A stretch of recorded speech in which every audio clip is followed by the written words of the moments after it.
Bonjour, bienvenue dans RD Congo, investir et explorer. Chaîne ils ont aidé Bino à avoir idée d'affaires. Il y a aussi dans le pays. Ils ont aidé Bino à découvrir le pays na Bino. Dans différentes provinces, villes, dans villages très reculés. Pendeni beaucoup profiter dans la affaire. Ceux qui ont réalisé projet immobilier na yo en bonne et due forme. Si ok na on souka ou achevé ba travaux, na rosenga yo olanda vidéo na ngo tina souka. Ce qu'on appelle un souci aussi les projets immobiliers dans Onetiangayo. Bonjour, comme je vous avais dit, j'ai eu à investir dans l'immobilier dans plusieurs domaines. Alors on a présenté Bino, projet Nanga Moko, c'est en cours. Il y a une ligne à Banda qui a un déni ni na commune.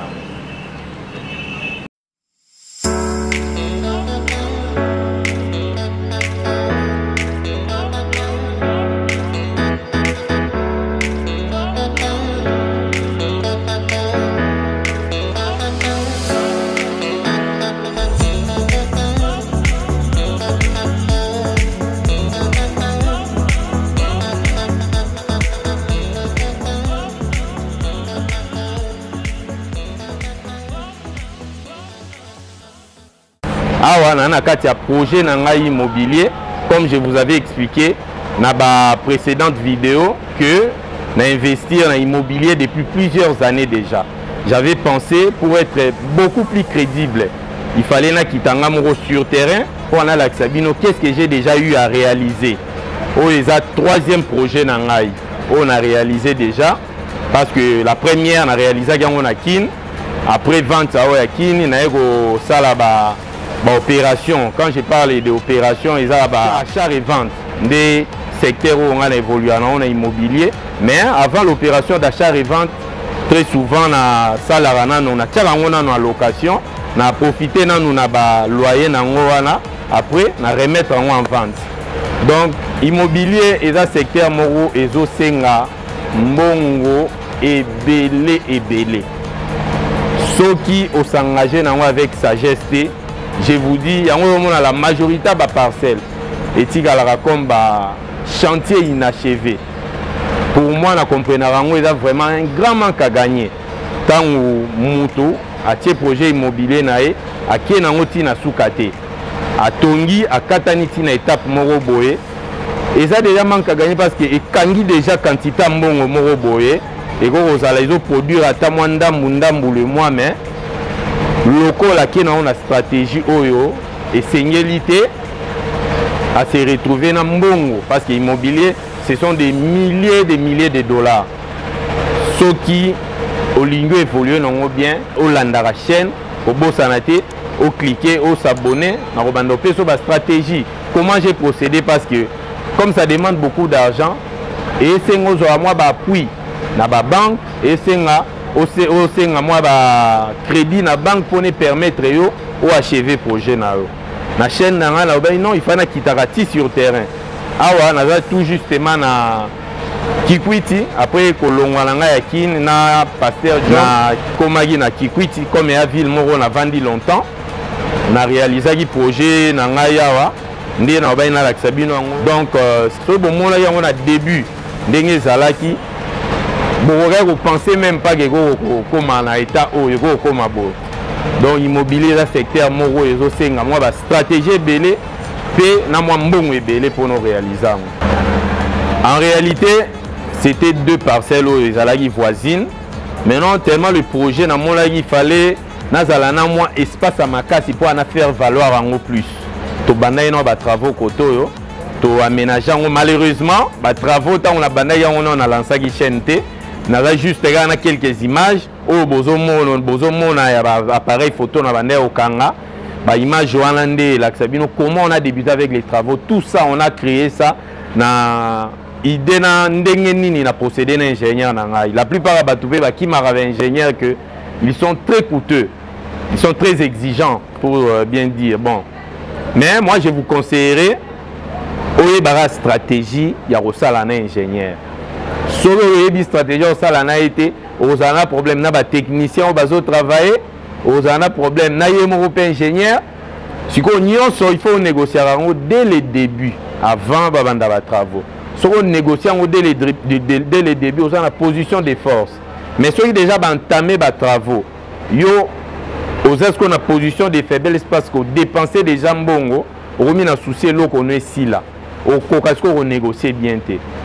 Suivez la chaîne, on va expliquer comment négocier avec l'ingénieur tant qu'on a un projet, non parce qu'il y a un plan, on met le réaliser le projet, non parce que apport il y a moto à tanguer là différent. Bah contre-maître, bah maître maçon, bon c'est bango peut bien réaliser des travaux, mais travaux pour réaliser un ingénieur et ça va un peu différent.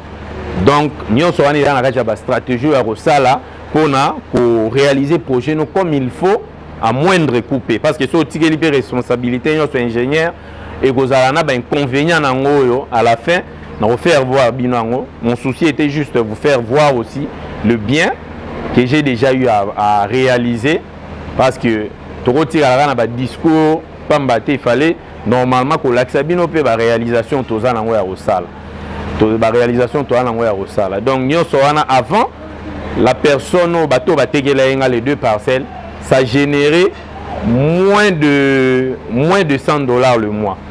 Maintenant comme bango faut valoriser en côté na monaki que non en placement le pango est vraiment bon parce que pour ceux qui connaissent Kikwit toza juste un centre-ville à Kikwit boulevard national na sima ya AfriFood batega matériaux à construction.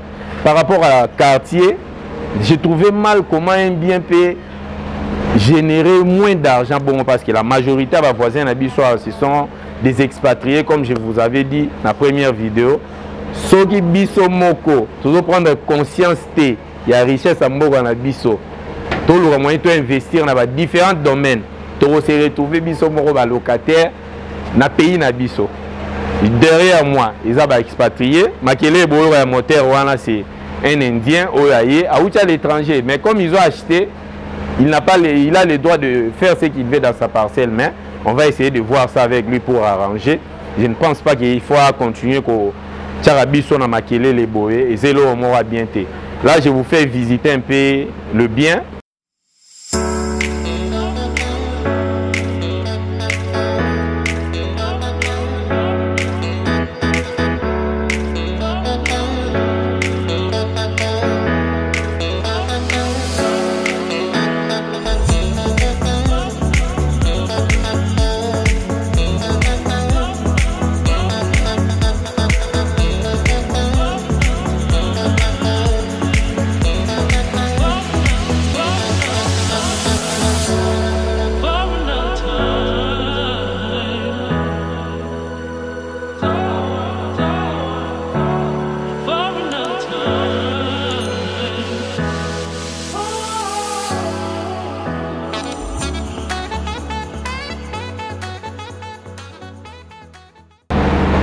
Venez.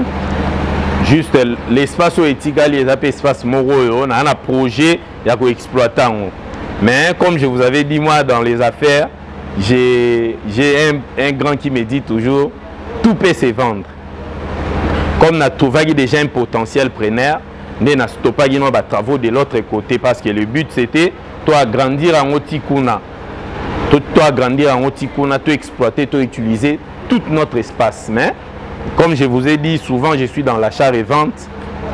Je fais louer en attendant. Si je trouve un bon preneur ou à proposer le mora bien, je vois que non, je peux toujours avoir une marge na katino ba travaux, na CD en haut, na continuer l'opération Moussoussou après.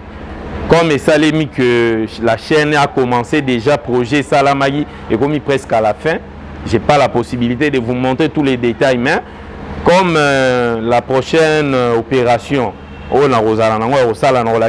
comment on débute avec les tout dès la fondation. Si tu as ton terrain, si vous avez bien au niveau s'engager dans les travaux, abonne-toi, active la cloche de notification et que vous avez nécessaire, partage ou partagez les bisopés d'expérience au vivre. Si tu n'es pas vigilant, la construction ou dépenser peut-être pour 2000 sacs, mais 550 serveurs pour la rotonga, 1500 kendaki.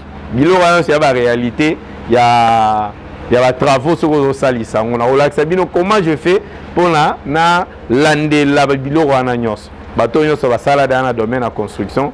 Ils savent de quoi je parle. Ça ciment des fois bimara. Sur la BVT na ma bende. Comment tu peux faire pour éviter bilo wana nyos?